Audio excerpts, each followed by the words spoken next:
اس ٹھاٹ سے مکتوب کے گزارے نہیں ہوتے. اس کی آنکھوں سے آنسو، وہ رو رہا ہے، یا رسول اللہ کبھی بھی ایسی خوشی مجھے نہیں ملی اتنی آپ کے پاس بیٹھ کے آج مل رہی ہے.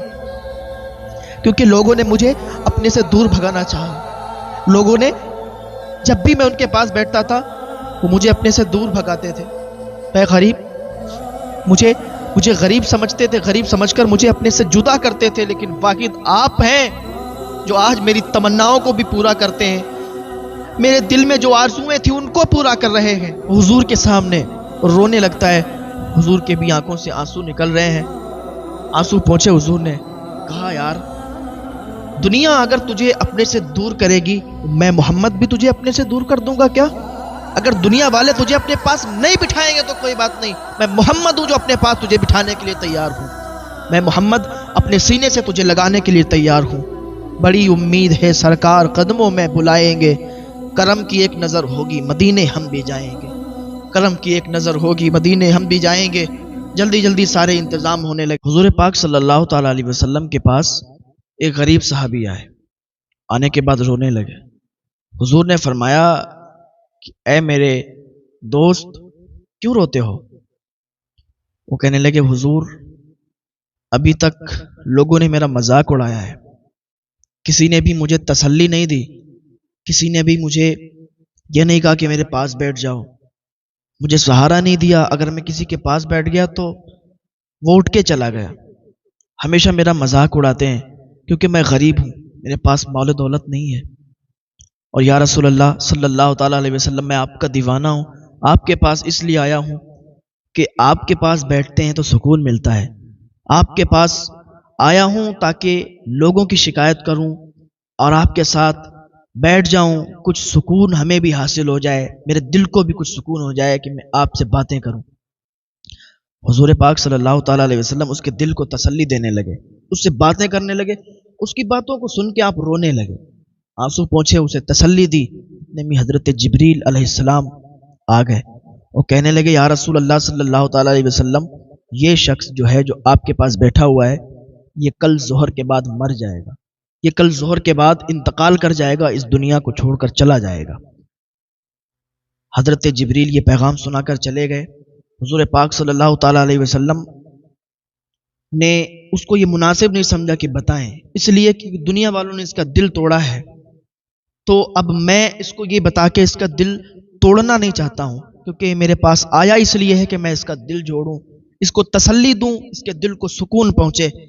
تو آپ نے اس سے فرمایا کہ مجھے یہ بتاؤ کیا تمہاری کوئی تمنا ہے، کیا تمہاری کوئی آرزو ہے جو میں ابھی اسی ٹائم تمہاری آرزو تمہاری تمنا کو پوری کروں؟ اس نے کہا یا رسول اللہ صلی اللہ علیہ وسلم میں بہت زیادہ غریب ہوں، میری ایک آرزو یہ ہے میں نے کبھی بھی میٹھا حلوہ نہیں کھایا، مجھے میٹھا حلوہ کھانا ہے. حضور فرماتے ہیں اور بھی کوئی تمنا؟ کہنے لگا یا رسول اللہ میری دوسری آرزو یہ ہے مجھے سب نے دھتکارا ہے، مجھے سب نے ذلیل سمجھا ہے، نیچا سمجھا ہے، غریب سمجھا ہے، کسی نے عزت نہیں دی. یا رسول اللہ میں جوان ہوں تو میں چاہتا ہوں یا رسول اللہ آپ میری شادی کروا دیں، کیونکہ مجھے اپنی لڑکی کوئی نہیں دے گا، لیکن آپ اگر حکم فرما دیں گے تو آپ کو کوئی منع نہیں کرے گا، آپ میری شادی کروا سکتے ہیں. حضور پاک صلی اللہ تعالیٰ علیہ وسلم نے ارشاد فرمایا کیا تمہاری نظر میں کوئی ہے کہ جس سے تم نکاح کرنا چاہتے ہو، عقد کرنا چاہتے ہو؟ اگر تمہیں کوئی پسند ہو مجھے بتاؤ، میں اسی کے ساتھ تمہاری شادی کرواؤں گا. وہ صحابی کہنے لگے یا رسول اللہ جب تک بکے نہ تھے تو کوئی پوچھتا نہ تھا، تم نے ہمیں خرید کے انمول کر دیا ہے، تم نے ہمیں خرید کے انمول کر دیا ہے. یا رسول اللہ میری چاچا کی لڑکی ہے، مجھے بہت زیادہ پسند ہے، لیکن میرا چچا کبھی بھی میری عزت نہیں کرتے، مجھے غریب سمجھتے ہیں، اپنے سے دور بھگاتے ہیں، کبھی بھی وہ مجھ سے شادی اپنی بیٹی کی کبھی نہیں کریں گے. یا رسول اللہ مجھے وہی لڑکی پسند ہے. حضور نے فرمایا اپنے صحابی کو حکم دیا کہ جاؤ جلدی سے صدیق کو بلا کے لاؤ، عثمان کو بلا کے لاؤ، علی کو بلا کے لاؤ. جلدی جلدی سارے لوگ آئے، صحابی آئے، کیونکہ حضور جانتے نا تو کل یہ مرنے والا ہے، کل اس کا انتقال ہو جائے گا. حضور جانتے تھے لیکن ابھی اس کو بتایا نہیں کہ اس کا دل ٹوٹ جائے گا. تمنا پوچھی بتا دی، آرزو پوچھی بتا دی، اب وہی پوری کر رہے ہیں. سارے لوگ آ گئے، صحابی آ گئے، حضرت عثمان غنی آ گئے، حضرت مولا علی آ گئے، حضرت عمر فاروق اعظم آ گئے. صدیق اکبر آ گئے. حضرت علی رضی اللہ تعالیٰ عنہ سے حضور نے فرمایا علی میٹھا حلوہ تیار کرو اور ایسا حلوہ تیار کرو آج تک کسی نے کھایا نہ ہو. حضرت علی چلے گئے حلوہ بنانے کے لیے.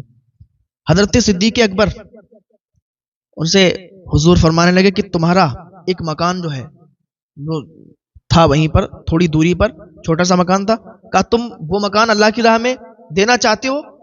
حضرت صدیق اکبر کہنے لگے یا رسول اللہ میری جان, میرے ماں باپ, میرا مال سب آپ پر قربان, وہ مکان آپ کا ہے, آپ جس کو چاہو دو. حضور نے فرمایا ٹھیک ہے وہ مکان اس کا ہوا. شادی کے انتظام جلدی جلدی اس کے چچا کو بلایا گیا. کہا کہ تمہاری بیٹی شادی کے لائق ہے, کیا اپنی بیٹی کا نکاح کرنا چاہتے ہو؟ وہ کہنے لگے حضور اس سے بڑی میرے لیے سعادت کی بات اور کیا ہوگی, آپ شادی کروا رہے ہیں اور آپ یہ بول رہے ہیں رشتہ آپ دیں گے. تو یا رسول اللہ میرے ماں باپ آپ پر قربان ہے, غلام حاضر ہے, آپ حکم فرمائیں میں اسی کے ساتھ اپنی بیٹی کی شادی کر دوں گا, نکاح کر دوں گا. حضور فرمانے لگے یہ بیٹھا ہے کہ میرا عاشق ہے, میرا غلام ہے, اس کے ساتھ اپنی بیٹی کی شادی کر دو, نکاح کر دو, وہ بھی آج ہی اسی وقت. وہ کہنے لگے یا رسول اللہ میں تو راضی ہوں, آپ نے حکم فرما دیا تو پھر منع کرنے کی کوئی میری جرات بھی نہیں ہوتی ہے. اب سارے انتظامات ہو گئے, حضور نے سارے لوگوں کو بلایا. اب یہ دیکھ رہا ہے اتنی جلدی جلدی انتظام ہو رہے ہیں, ابھی تو حضور کے پاس آئے تھے, دنیا والوں نے مجھے درد دیے تھے, دنیا والوں نے مجھے تکلیفیں دی تھیں, کبھی بھی کسی نے پیار نہیں کیا, لیکن حضور کی وہ ذات ہے کہ اپنے پاس بٹھایا بھی ہے اور میری آرزو میری تمنا بھی پوری کر رہے ہیں, میرے دل کو ٹھنڈک بھی پہنچا رہے ہیں. یہ سب تمہارا کرم ہے آقا کہ بات اب تک بنی ہوئی ہے. وہ کہنے لگا گویا کہ اپنے دل سے کہتا ہوگا یہ ناز یہ انداز ہمارے نہیں ہوتے, جھولی میں اگر ٹکڑے تمہارے نہیں ہوتے, ملتی نہ اگر بھی حضور آپ کے در سے اس ٹھاٹ سے مگتوں کے گزارے نہیں ہوتے, اس ٹھاٹ سے مگتوں کے گزارے نہیں ہوتے. اس کی آنکھوں سے آنسو, وہ رو رہا ہے یا رسول اللہ کبھی بھی ایسی خوشی مجھے نہیں ملی اتنی آپ کے پاس بیٹھ کے آج مل رہی ہے, کیونکہ لوگوں نے مجھے اپنے سے دور بھگانا چاہا. لوگوں نے جب بھی میں ان کے پاس بیٹھتا تھا وہ مجھے اپنے سے دور بھگاتے تھے. اے غریب, مجھے غریب سمجھتے تھے, غریب سمجھ کر مجھے اپنے سے جدا کرتے تھے, لیکن واقعی آپ ہیں جو آج میری تمناؤں کو بھی پورا کرتے ہیں, میرے دل میں جو آرزویں تھیں ان کو پورا کر رہے ہیں. حضور کے سامنے رونے لگتا ہے, حضور کے بھی آنکھوں سے آنسو نکل رہے ہیں. آنسو پہنچے, حضور نے کہا یار دنیا اگر تجھے اپنے سے دور کرے گی تو میں محمد بھی تجھے اپنے سے دور کر دوں گا کیا؟ اگر دنیا والے تجھے اپنے پاس نہیں بٹھائیں گے تو کوئی بات نہیں, میں محمد ہوں جو اپنے پاس تجھے بٹھانے کے لیے تیار ہوں, میں محمد اپنے سینے سے تجھے لگانے کے لیے تیار ہوں. بڑی امید ہے سرکار قدموں میں بلائیں گے, کرم کی ایک نظر ہوگی مدینے ہم بھی جائیں گے, کرم کی ایک نظر ہوگی مدینے ہم بھی جائیں گے. جلدی جلدی سارے انتظام ہونے لگے اور حضور پاک صلی اللہ تعالی علیہ وسلم نے اس کا عقد کیا, نکاح پڑھا کے اور اسے اسی مکان میں بھیج دیا جو مکان حضرت صدیق اکبر رضی اللہ تعالیٰ عنہ کا دیا ہوا تھا. بھیج دیا اور کہا ٹھیک ہے یہ تمہارا مکان ہے, اپنی بیوی کو لے جاؤ, اور وہ حلوہ جو تیار کیا گیا تھا وہ بھی اسی کو دے دیا گیا اور کہا یہ بھی لے جاؤ کھاؤ جا کے. شادی ہو گئی, نکاح ہو گیا. اب کیا ہوا, حضور پاک صلی اللہ تعالیٰ علیہ وسلم نے ایک صحابی کو بلایا اور کہا ادھر آؤ. حضور پاک صلی اللہ تعالیٰ علیہ وسلم نے فرمایا کہ صبح فجر کی نماز پڑھ کر تم اس کے گھر کے باہر کھڑے ہو جانا, اس کے گھر کے دروازے پر کھڑے ہو جانا, اور جب رونے کی آواز آئے تو فوراً آ کے مجھے خبر دینا, مجھے اطلاع کرنا, کیونکہ حضور جانتے تھے کہ ظہر کے بعد یہ انتقال کر جائے گا, ظہر کے بعد اس کا انتقال ہو جائے گا, اسی لیے اتنی جلدی جلدی حضور نے یہ ساری چیزیں کر دی. اب وہ کیا ہوا, رات پوری گزر گئی. صبح فجر کے بعد وہ شخص, وہ صحابی رسول حضور کے حکم کے مطابق ان کے گھر کے دروازے کے باہر کھڑے ہو گئے. اب کیا ہوتا ہے کہ ظہر کا ٹائم آ جاتا ہے, آئے ہے ظہر کا ٹائم آ گیا, وہاں رونے کی کوئی آواز نہیں آئی, ہنسنے کی آوازیں آ رہی ہیں, مذاق کی آوازیں آ رہی ہیں. اب وہ جو صحابی کھڑے تھے وہ کہتے ہیں حضور نے فرمایا تھا کہ رونے کی آواز آئے گی, ظہر کے بعد ظہر کا ٹائم نکل گیا, رونے کی کوئی آواز نہیں آئی. اب تو عصر کی اذان ہونے لگی, ہنسنے کی آوازیں آ رہی ہیں, رونے کی آواز کوئی نہیں آتی.